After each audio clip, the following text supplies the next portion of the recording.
Hello friends, IS teacher channel में आपका स्वागत है। आज का टॉपिक है India's migrant need better policies. Ministry of labour के रिक्वेस्ट पर नीति आयोग ने माइग्रेंट लेबर्स के लिए एक अम्ब्रेला पॉलिसी डॉक्यूमेंट जारी किया है, जिसके अंदर उन्होंने इनफॉर्मल सेक्टर वर्कर्स को भी इंक्लूड किया है। तो इनफॉर्मल सेक्टर वर्कर कौन होते हैं? वो वर्कर्स होते हैं जिनके पास कोई सोशल प्रोटेक्शन नहीं होता, जिनके पास कोई इंश्योरेंस नहीं होता, जिनके पास कोई प्रोविडेंट फंड नहीं होता। मतलब जो दिहाड़ी मजदूर होते हैं ना, जिनका काम है आज कमाया और आज ही ख़त्म कर दिया, उस टाइप के जो होते हैं ना मजदूर, उन्हें कहते हैं इनफॉर्मल सेक्टर वर्कर्स, जिनके पास कोई भी इंश्योरेंस नहीं होता। जैसे कोविड-19 में हमने इनके बारे में देखा था कि कैसे इनको अपने क्षेत्र में पलायन करना पड़ा था, क्योंकि इनके पास कोई सिक्योरिटी नहीं थी। अब जो नीति आयोग ने जो अम्ब्रेला पॉलिसी डॉक्यूमेंट जारी किया है, उसके अंदर उन्होंने कुछ क्षेत्र को डिस्कस किया है। जैसे उन्होंने बताया है उस डॉक्यूमेंट में कि कहाँ पर जो माइग्रेंट वर्कर का मैग्नीट्यूड है वो बहुत ज़्यादा है, कहाँ पर वो कम है, कहाँ पर वो कितनी अधिक मात्रा में है, उन्होंने ये बताया है। इसके साथ ही उन्होंने सबसे इम्पॉर्टेंट बात यह है कि उन्होंने इस डॉक्यूमेंट में ये भी बताया है कि माइग्रेंट वर्कर्स का रोल क्या है, वो किसी भी क्षेत्र के डेवलपमेंट में कितना अच्छी भूमिका निभाते हैं, उन्होंने ये भी मेंशन किया है अपने पॉलिसी डॉक्यूमेंट में। उन्होंने इस पॉलिसी डॉक्यूमेंट में माइग्रेंट लेबर्स की प्रॉब्लम को भी डिस्कस किया है और वर्नेबिलिटीज़ को भी, कि क्या क्या कमियां हैं, कहाँ कमियां रह गई हैं। और उन्होंने यह भी बताया है कि माइग्रेंट वर्कर के किन किन की रिस्पॉन्सिबिलिटी है, जैसे गवर्नमेंट की क्या रिस्पॉन्सिबिलिटी है, किसी कंपनी की उनके प्रति क्या रिस्पॉन्सिबिलिटी है, ये कंपनीज़ की क्या रिस्पॉन्सिबिलिटी है, जो होते यूनियन होता है लेबर यूनियन, उन सब की क्या रिस्पॉन्सिबिलिटी है, ये सब भी उन्होंने इस ड्राफ्ट पॉलिसी में डिस्कस किया है। उसके साथ उन्होंने अप्रोच भी डील किया है कि हम किस किस वे से जो माइग्रेंट वर्कर हैं उनके प्रॉब्लम को डिस्कस कर सकते हैं, उनके प्रॉब्लम को कम कर सकते हैं। तो उन्होंने क्षेत्र ह्यूमन राइट पे उठाया है, property right, economy, social development, ये सब चीज़ों को उठा के उन्होंने उनके प्रॉब्लम को कम करने की बात भी कही है।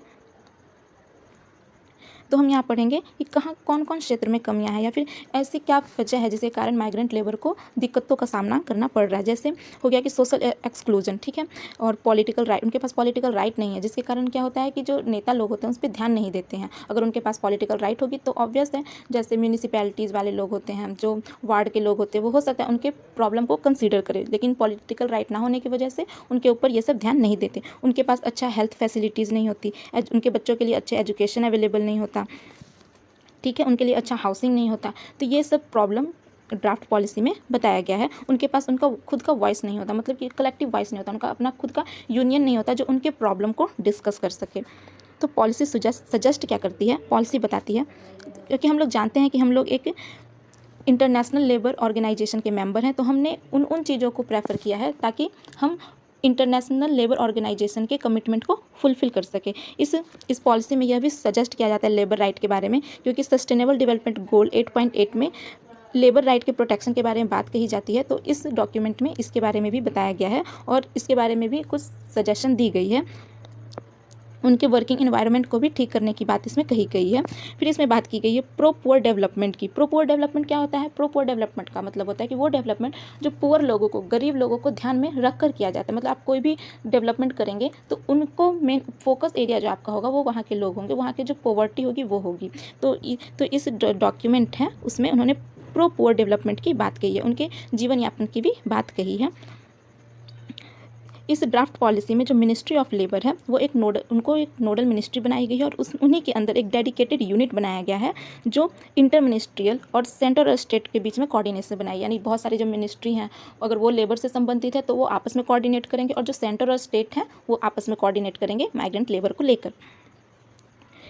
इसके तहत इसमें एक फ्रेमवर्क की भी बात कही गई है जो माइग्रेंट वर्कर और उनके फैमिलीज़ की एसेसिबिलिटी की बात करेगी, जो उनके एंटाइटलमेंट्स की बात करेगी, जो बताएगी कि हाँ उनकी क्या क्या राइट्स हैं, उनको क्या क्या मिलना चाहिए। ये सब के बारे में वो फ्रेमवर्क भी बनाया गया है ताकि उनके जो लाइफ को और अच्छा बनाया जा सके, उनके जो रहने की इन्वायरमेंट, एक अच्छा इन्वायरमेंट उनको दिया जा सके, उनका वर्किंग कंडीशन ठीक किया जा सके। अब इस ड्राफ्ट माइग्रेशन पॉलिसी में क्या क्या इशू है हम उसके बारे में डिस्कस करेंगे।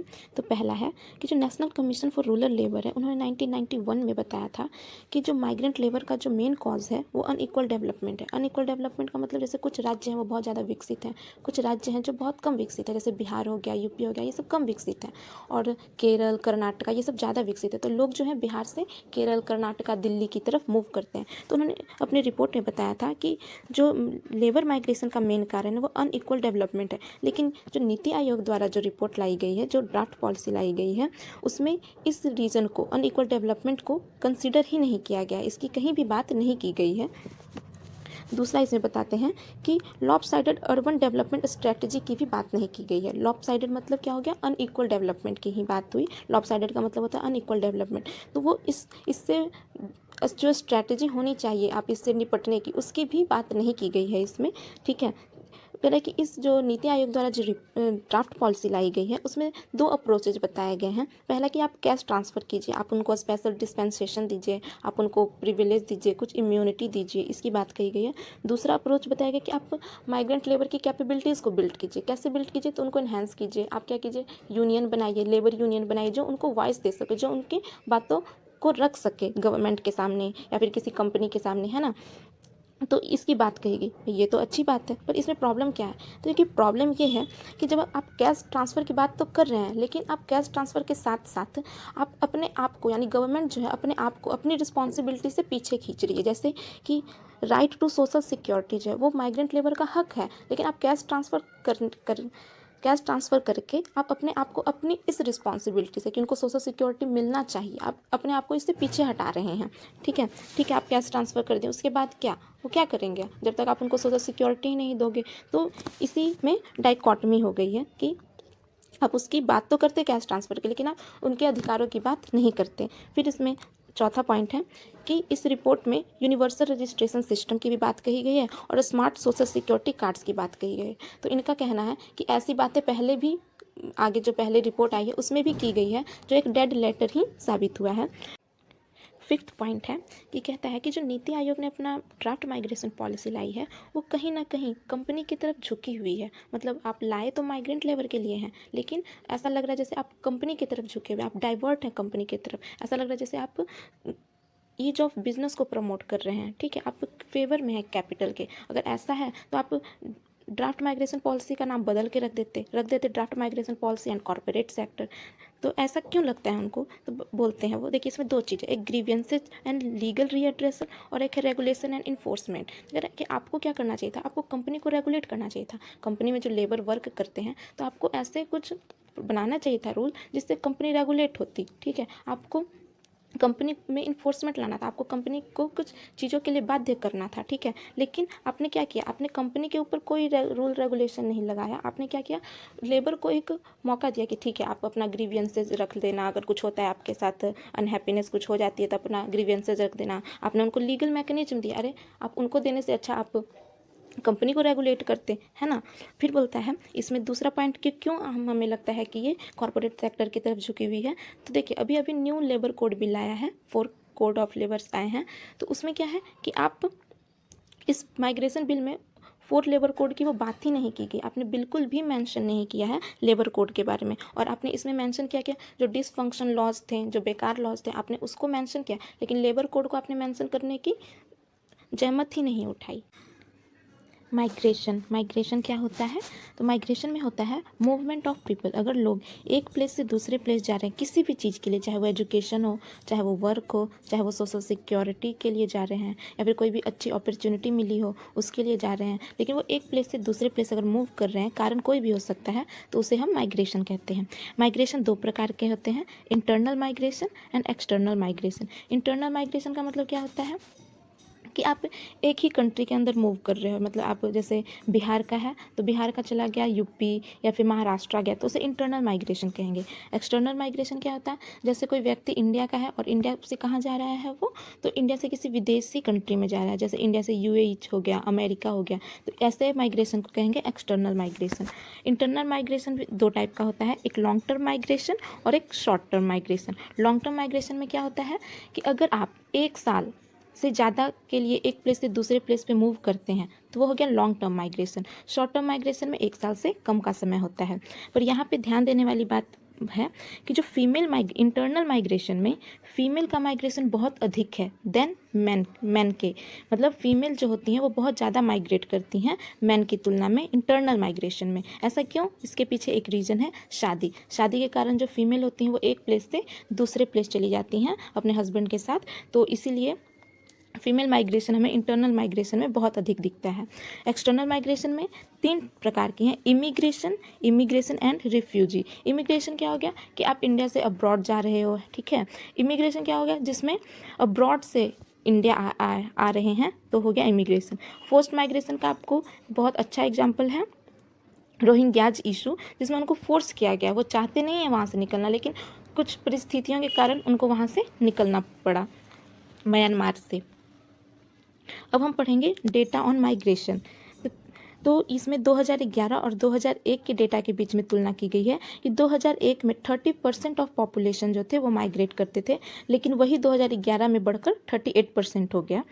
माइग्रेशन के कारण क्या है? तो 2 कारण है, एक पुश फैक्टर है, एक पुल फैक्टर है। पुश फैक्टर क्या होता है? पुश मतलब होता है धक्का देना, आपको कोई ज़बरदस्ती धक्का दे रहा है कि नहीं तुम यहाँ से निकलो, ठीक है। तो आपको इन परिस्थितियों के कारण, जैसे अगर किसी गांव में डिसीज़ स्प्रेड हो गया है ना, बीमारियां फैल गई, तो आपको निकलना पड़ेगा वहाँ से, वहाँ का एनवायरमेंटल कंडीशन अच्छा नहीं है, तो आपको निकलना पड़ेगा, ठीक है। तो ये सब ऐसी चीज़ें हैं जो आपको धक्का देती है कि नहीं आप निकलो, आप निकलना नहीं चाहते, पर वहाँ परिस्थितियाँ ही ऐसी बन जाती हैं कि आपको वहाँ से निकलना पड़ता है।